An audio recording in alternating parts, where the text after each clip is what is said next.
복음이 증거되는 곳에는 언제든지 환난과 핍박이 있었습니다.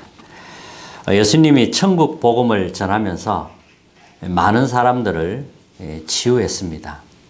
또 많은 사람을 살렸죠. 치유받은 사람은 감사하면서 돌아가서 증인이 되었습니다. 또 한편에서는 예수님을 비난하고 조롱하고 핍박하는 사람도 있었습니다. 성경의 렘넌트들을 보면 많은 환난, 고난, 시험이 있었다는 겁니다. 특히 요셉의 경우는 가정에서부터 환난이 있었습니다. 그래서 당연히 받아들여야 됩니다. 그러면 하나님 앞에서 내가 뭘 할 건가 나오게 되고 하나님의 절대 계획을 보게 됩니다. 환난이 오고 또 고난이 오고 시험이 오면 우리는 항상 세 가지를 발견해야 됩니다. 요셉은 노예로 팔려갔습니다. 당연하죠. 애굽으로 가야 되니까요. 그리고 요셉은 애굽 보고마, 세계 보고마 때문에 가야 됩니다. 이건 필연이죠. 다른 사람은 갈 수 없습니다. 요셉이 가야 됩니다. 그게 절대 계획입니다. 환난과 고난 시험을 통해서 하나님은 모든 것을 회복시키는 겁니다. 히브리서 11장 38절에 보면 세상 사람들이 감당하지 못한다 그랬어요. 세상 사람들이 감당할 수 없는 사람. 그렇게 말씀하고 있습니다. 환난, 고난, 시험을 바르게 보고 우리는 말씀 붙잡아야 됩니다. 언약의 사람은 당연히 받아들여야 합니다. 그리스도께서 주시는 축복을 찾을 기회인 것입니다. 예수님이 이렇게 말씀하셨어요. 마태복음 24장에 보면 곳곳에 지진이 일어나고 또 기근, 난리의 소문, 재앙, 전쟁, 민족이 민족을 대적하고 거짓 선지자들이 일어나고 거짓 그리스도가 일어난다고 이야기했습니다. 그래서 많은 사람을 미혹한다고 했죠. 그러나 끝이 아니다. 재난의 시작이다. 이렇게 말씀하셨어요. 그때에 사람들이 너희를 환난에 넘겨주겠으며 또 죽이리니 너희가 내 이름 때문에 모든 민족에게 미움을 받으리라. 예수님이 하신 말씀입니다. 그리고 마태복음 25장에 보면 열처녀 비유를 했습니다. 등은 있는데 기름을 준비한 사람이 있고 기름을 준비하지 못한 사람이 있다고 그렇게 말씀하고 있고요. 또 달란트 비유를 했습니다. 달란트를 땅에 묻어놓고 아무 복음자한테 사용 못하는 사람도 있다고 그랬고요. 그런 사람은 당연히 바깥 어두운 데로 내쫓긴다 그랬고요. 그리고 또 교회 안에는 양도 있지만 염소도 함께 있다는 걸 예수님이 말씀하신 겁니다. 바울도 엄청난 이 환난, 고난, 시험을 겪은 사람입니다. 돌 맞기도 했고 또 복음 때문에 감옥에 가기도 했고 깡패들을 동원해서 바울을 괴롭히기도 했습니다. 바울은 또 법정 앞에 서기도 했고요. 그리고 또 20절에 풍랑 만나기도 했고 많은 진짜 고난을 당했습니다. 그리고 환난, 고난, 시험은 이제 미래를 준비하는 그런 기회가 돼야 되겠습니다.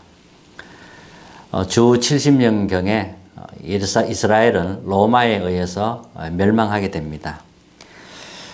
그래서 이스라엘이 흩어지게 되죠. 유랑민 시대가 된 것입니다. 이게 또 세계복음하는 준비의 기회였다는 거죠. 초대교회 모인 사람들의 특징이 뭐냐 하면 138 언약을 확실하게 붙잡은 사람들입니다. 그래서 갈보리산 언약을 확실히 붙잡은 사람들입니다. 그리스도께서 3저주를 끝내는 사건이 갈보리산 십자가 사건입니다. 이 십자가에서 완전히 승리했습니다. 이 언약을 진짜로 붙잡은 사람들이라는 거죠. 그리고 감람산 하나님의 나라에 관해서 직접 들은 사람들입니다. 부활하신 그리스도께서 직접 하신 말씀들, 하나님의 나라에 관한 이야기였거든요. 이것을 들은 사람들이 바로 초대교회 사람들이었습니다. 그리스도의 유일성을 가지고 있는 거죠. 그리스도의 십자가 사건, 또 그리스도께 부활하셔서 감람산에서 하나님의 나라에 관한 이런 말씀들을 직접 들은 사람들이라는 겁니다. 그리고 오직 성령 충만을 약속받은 사람들입니다. 이게 초대교회 사람들입니다. 이 성령의 능력은 재창조의 능력입니다. 이 언약을 잡고 오로지 하나가 되어서 기도에 힘쓴 겁니다. 이랬더니 이제 사도행전 2장에 보니까 약속된 성령이 임하게 됩니다. 성령이 충만하게 임하니까요. 전도문이 열리고 말씀이 막 번져 나가는 겁니다. 그리고 제자들이 모이고 현장들이 변화되는 이런 일이 일어났던 것입니다. 아무 힘도 없고 능력도 없는 초대교회였지만 하나님이 성령의 능력이 임하니까요. 이 복음이 전 세계로 퍼져나가게 되는 것입니다. 초대교회는 안팎으로 핍박을 받았어요. 유대교가 핍박하고요. 나중에 또 로마가 핍박하고요. 굉장히 핍박을 받은 사람들이 초대교회 사람이었습니다. 예수님 당시에도 그랬고요. 초대교회 때에도 핍박은 계속 이어졌습니다. 나중에는 로마까지 핍박을 하죠. 예수님 당시부터 핍박과 환란이 계속됐는데 거의 300년간 핍박을 받았다고 보시면 됩니다. 복음의 시작에는 언제나 이런 핍박과 환란이 있다는 걸 여러분 꼭 기억하시기 바랍니다. 자, 오늘 첫 번째입니다. 138 언약으로 하나가 된 교회입니다. 다른 것으로는 하나 될 수가 없어요.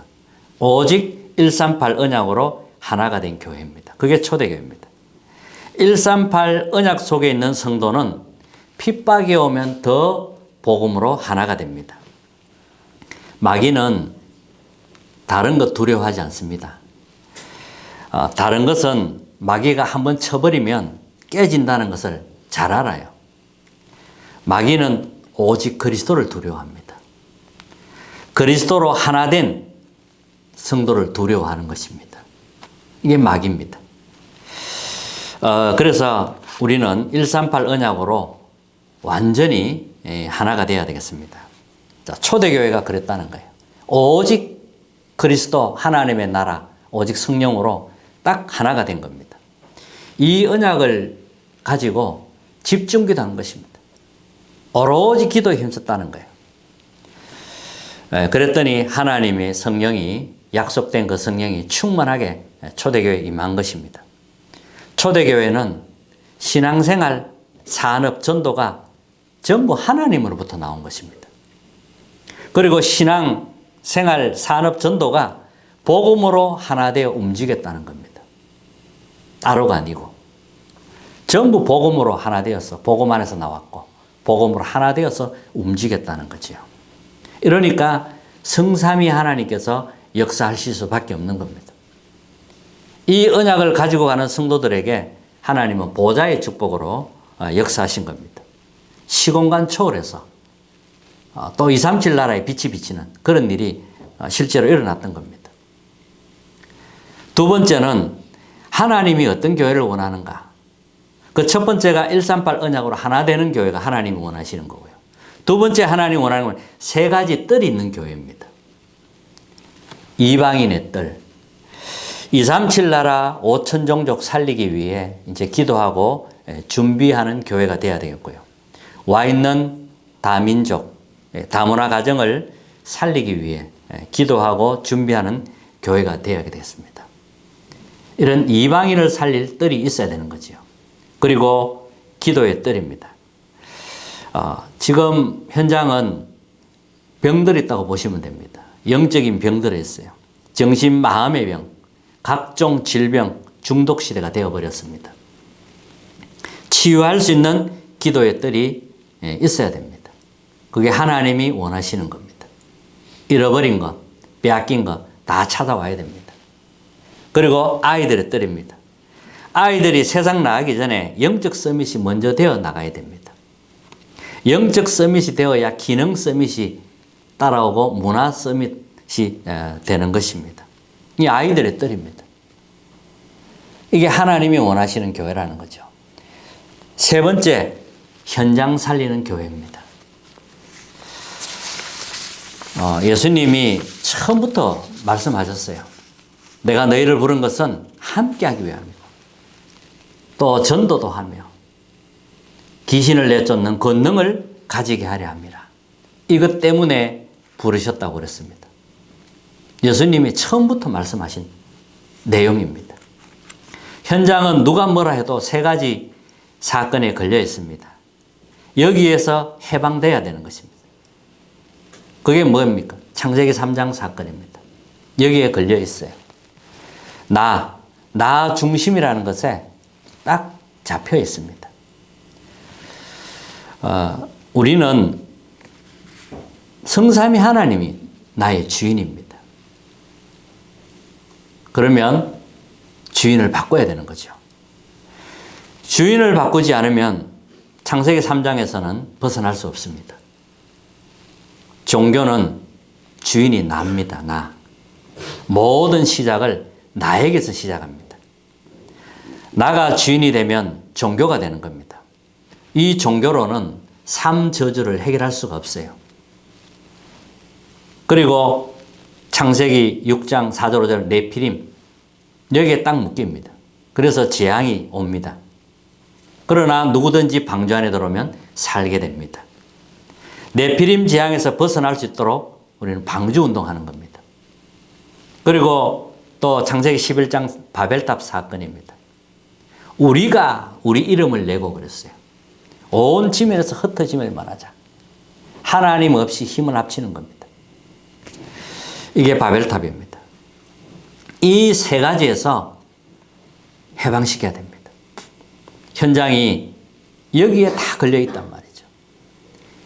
이 현장을 살릴 수 있는 교회, 하나님이 원하시는 교회입니다. 창세기 3장 15절에 보면 여자의 후손이 뱀의 머리를 상하게 할 것이다. 여자의 후손이 사탄의 권세를 깨트리는 겁니다. 그리고 너를 위하여, 후대를 위하여, 생명을 보존하기 위하여 방주를 만들어라 그랬습니다. 이 바벨탑에 다 죽어갈 때 하나님이 아브라함을 불러내신 겁니다. 본토 친척 아버지 집을 떠나라. 너를 통하여 열방이 복을 받게 하겠다. 내가 지시할 땅으로 가라. 하나님이 이렇게 말씀하셨어요.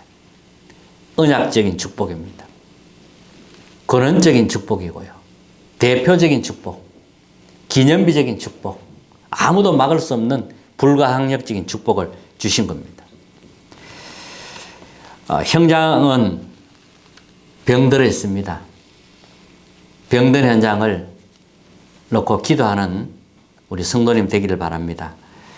사도행전 13장 무속 현장, 16장 점술 현장, 우상 현장으로 전부 병들어 있습니다. 이게 깊이 뿌리 내려져 있다는 거죠. 이러니까 병들을 수밖에 없는 겁니다. 심각한 문제 올 수밖에 없는 겁니다. 영적인 병, 마음의 병, 또 이런 모를 해결 안 되는 불치병, 사람들이 행복하지 않으니까 중독, 여기에 다 빠져 있는 겁니다. 살리는 길은 오직 복음밖에 없습니다. 초대교회 성도들은 그래서 생명을 걸은 겁니다. 생명 걸고 이 복음을 전한 것입니다. 가정, 직장, 모든 것이 이 복음에 다 하나로 연결이 되어집니다. 사도들을 비롯해서 많은 성도들이 순교를 했습니다. 그러면서 이 복음이 계속 퍼져나갔던 겁니다. 순교 정신이 아니면 현장을 살릴 수가 없습니다. 꼭 기억하시기 바랍니다. 결론입니다. 기도를 통해서 이제 우리는 계속 망대를 세워나가야 됩니다. 773 망대, 이 기도를 통해서 세워가시기 바랍니다. 성삼위 하나님이 나의 망대입니다.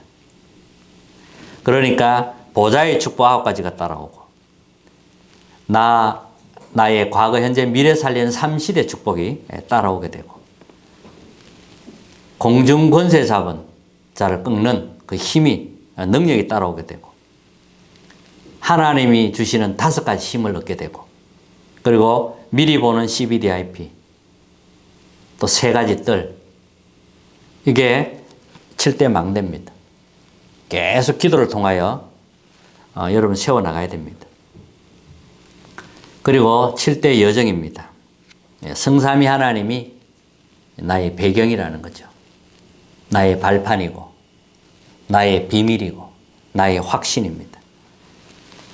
그리고 9가지 흐름, 그리고 62가지 삶, 그리고 교회와 예배, 이게 우리가 가야 할 여정입니다. 그러면 3가지 이정표가 나오죠. 사도행전 13장, 16장, 19절. 일, 장소, 이렇게 딱 만남이 옵니다. 사람. 이게 딱 되어졌을 때 우리는 인도받을 수 있는 겁니다. 이렇게 인도받아야 돼요. 그리고 문이 막혀도 마게도냐의 문을 여시고 로마까지 가는, 이게 우리의 이정표입니다. 하나님이 원하시는 교회, 이 언약을 붙잡으시고요. 정말 여러분들 말씀을 붙잡을 수 있어야 됩니다. 말씀을 가지고 기도하는 거예요. 강단 말씀이 있어야 돼요. 강단 말씀하고 딱 방향이 맞아져야 됩니다. 그 흐름 속에 있어야 되는 겁니다. 이렇게 해서 하나님이 원하시는 초대교회 사람들처럼 그런 은혜와 응답이 넘치는 한 주간 되시기를 주님 이름으로 축복합니다. 350장 찬양하겠습니다.